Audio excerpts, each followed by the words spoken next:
Hi నమస్తే, welcome to popcorn Masti YouTube channel.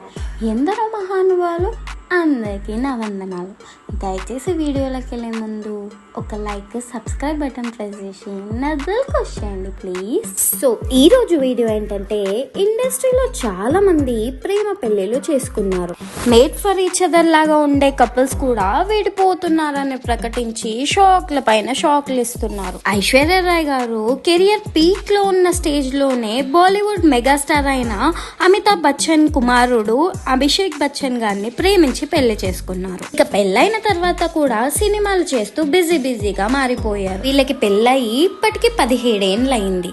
So matter ఏంటంటే, ఐశ్వర్య రాయ్ గారు ఇంకా అభిషేక్ బచ్చన్ గారి మధ్యలో మనస్పర్ధాలు వచ్చి త్వరలోనే విడిపోతున్నారని రూమర్స్ పైన రూమర్స్ వస్తున్నాయన్నమాట. వీరిద్దరూ అందుకే విడివిడిగా ఉంటున్నారని, ఈ క్రమంలో వాళ్ళ కూతురు ఆరాధ్య స్కూల్ ఫంక్షన్ లో ఐశ్వర్య గారితోనే పాల్గొన్నారని, మళ్ళీ ఇంకో ఈవెంట్ లో అభిషేక్ బచ్చన్ గారు తనకెంతో ఇష్టమైన పెళ్లి ఉంగరం వేసుకోకుండా రావడం వల్ల ఈ పుకార్లు నిజమని నమ్ముతున్నారు. దీనంతటికీ కారణం అభిషేక్ బచ్చన్ గారు ఈ మధ్య ఇన్స్టాగ్రామ్ లో ఫెయిల్యూర్ పోస్టులు పెట్టడం అని తెలుస్తుంది.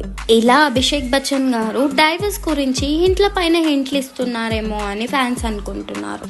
సో ఇదన్నమాట అప్డేట్. ఇట్లాంటి అప్డేట్స్ కోసం please like, share and subscribe to popcorn Masti YouTube channel. నవ్వుతూ సబ్స్క్రైబ్ చేయండి ప్లీజ్.